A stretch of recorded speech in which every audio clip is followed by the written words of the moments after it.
अब बच्चों देखेंगे हम लोग एज सेक्स स्ट्रक्चर या पिरामिड के बारे में डिस्कस करेंगे।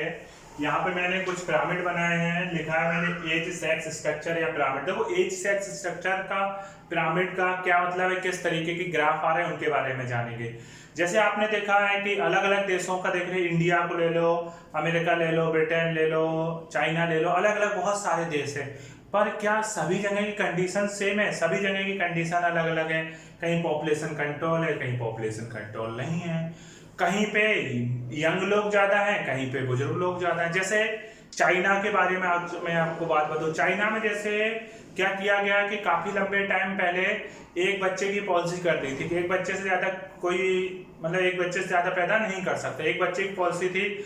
मगर हुआ ये कि उन्होंने जब एक बच्चे की पॉलिसी कर दी तो जो बच्चे उस समय पैदा हुए थे आज वो क्या हो रहे हैं, अब बूढ़े हो रहे हैं। तो कहीं ना कहीं देखा जाए यंग जनरेशन की कमी हो रही है, कहीं ना कहीं क्या हो रही है, यंग जनरेशन की कमी हो रही है। तो अब उन्होंने फिर से किया कि 2 बच्चे होने चाहिए। देखो ज्यादा होंगे तो प्रॉब्लम होगी, पर एक एवरेज सिस्टम रहना चाहिए। तो होता क्या है कि यहाँ पे जैसे देखा जाए सिंपल सी बात है, जब बच्चे कम पैदा हो तो बुजुर्ग, यंग लोग बुजुर्ग हो गए, वो बच्चे यंग हुए तो जो यंग बच्चों की संख्या क्या हो गई, जो यंग हुए वो कम हुई। कहीं ना कहीं जो कम ही पैदा हुए तो कम ही लोग अब यंग है, बुजुर्ग लोगों की संख्या ज्यादा बढ़ गई। मतलब इसके बेस पे देखा जाए age sex ratio male female कहाँ पे क्या कंडीशन है, थोड़ा सा हम इसको देखने जा रहे हैं। विकासशील देश, विकसित देशों में कहाँ पे क्या चीज है। विकासशील मतलब डेवलपिंग और विकसित मतलब डेवलप कंट्री, कहाँ पे किस तरीके का ग्राफ बनता है उसको देखेंगे। सबसे पहले हम लोग देख रहे हैं विकासशील देशों का ग्राफ डिस्कस कर रहे हैं। कैसा है ये, जो ट्राइएंगुलर पिरामिड मैंने बनाया है, कैसा है, ट्राइएंगुलर बन रहा है। एक्सपेंडिंग पॉपुलेशन, एक पॉपुलेशन के बढ़ने को बताने वाला ग्राफ है। कैसा ग्राफ है, जैसे इंडिया, पाकिस्तान, ये सारी जो देश है किसमें आते हैं, डेवलपिंग कंट्री। ये डेवलपिंग कंट्री का ग्राफ है, विकासशील देशों का ग्राफ है। कैसा ग्राफ आता है, ये ट्राइएंगुलर ग्राफ आता है। ट्राइएंगुलर ग्राफ किस तरीके से आता है, जैसे मैंने बोला P1 P2 P3, इस तरीके से 2-3 बातें लिखी है। ट्राइएंगुलर पिरामिड या एक्सपेंडिंग ग्राफ मैंने लिखा, क्या मतलब ये चीज जानिए। होता क्या है, P1 को मैंने लिखा प्री रिप्रोडक्टिव लाइफ, P2 को लिखा मैंने रिप्रोडक्टिव लाइफ और P3 को लिखा मैंने post reproductive life. P1 pre reproductive life, P1 pre reproductive life, P2 reproductive life और P3 पोस्ट रिप्रोडक्टिव लाइफ। मतलब कि ये बचपन, ये यंग लोग और ये बुजुर्ग लोग। अब इसका जो ग्राफ दिखाया मैंने, P1 सबसे ज्यादा, P2 उससे कम, P3। ये क्या सिंपल सी बात है कि जो विकासशील देश होते हैं वहां पे पॉपुलेशन बहुत बढ़ रही है, बहुत बच्चे पैदा हो रहे हैं। तो P1 की संख्या क्या हो जाएगी, सबसे ज्यादा हो जाएगी। P1 सबसे, तो उससे कम क्या हो गए उनके माता पिता। मतलब कि जैसे इंडिया में मैंने कहा रिप्लेसमेंट लेवल विकासशील देशों का लगभग 2.7 है, मतलब कि 2 लोगों को लगभग 3 लोग रिप्लेस कर रहे हैं। तो कहीं ना कहीं संख्या तो बढ़ती जाएगी।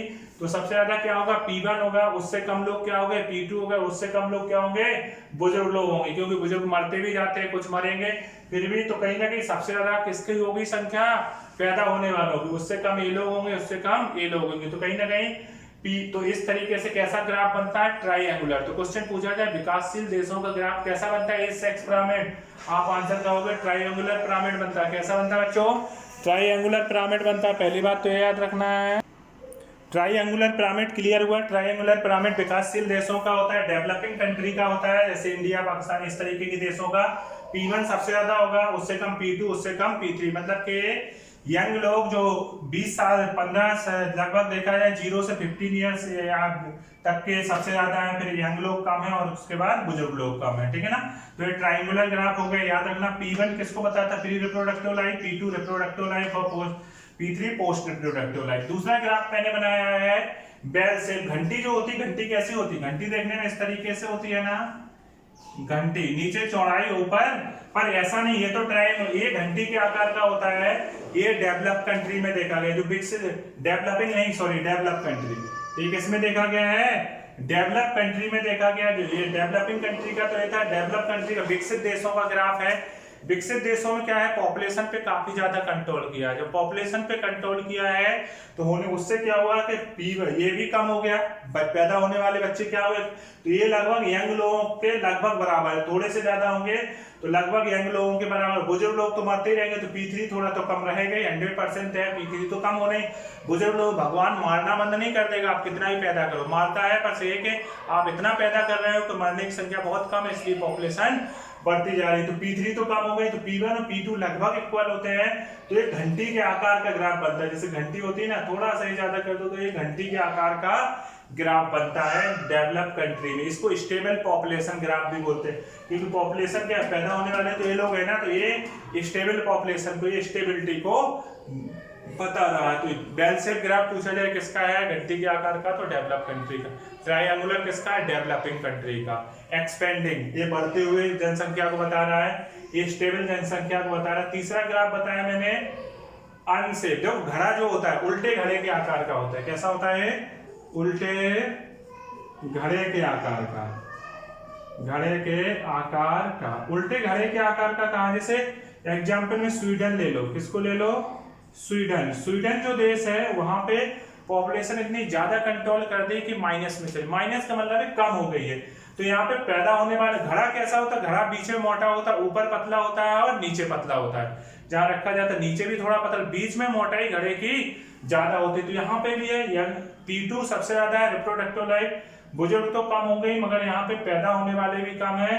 तो ये उल्टे घड़े के आकार का, ये डिक्लाइन पॉपुलेशन को बताता है, पॉपुलेशन के कम होने को बताता। तो उल्टे घड़े के आकार का स्वीडन में देखा गया। तो आपको स्वीडन भी विकसित देश है, पर विकसित देशों में भी इसने काफी ज्यादा कंट्रोल किया। तो आपको ग्राफ इस तरीके के एज सेक्स ग्राफ क्लियर हो गए। अब इस लेसन का मेन टॉपिक स्टार्ट होगा कॉन्ट्रासेप्शन या कॉन्ट्रासेप्टिव किस तरीके से, उन्हीं से ज्यादा क्वेश्चन बनता है। तो मेन टॉपिक अब स्टार्ट होगा, तो इसके बाद हम मेन टॉपिक डिस्कस करने वाली है। इनसे क्वेश्चन नहीं आते उतना, पर आप लोग पढ़ के चलिए, कहीं पे भी कोई प्रॉब्लम ना आए, इसलिए मैं हर चीज बता के चल रहा हूँ। तो अब आपको डिस्कस किस चीज से करेंगे हम लोग, कॉन्ट्रासेप्टिव। कॉन्ट्रासेप्टिव का मतलब क्या होता है, पॉपुलेशन को कंट्रोल करने के method, natural method, barrier method, बहुत सारे मेथड है, इंजेक्टेबल, बहुत सारी चीजें अब आने वाली हैं।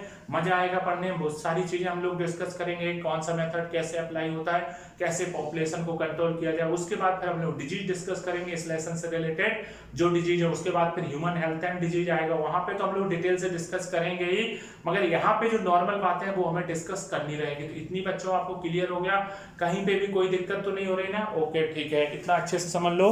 हम लोग कॉन्ट्रासेप्टिव के बारे में डिस्कस करेंगे।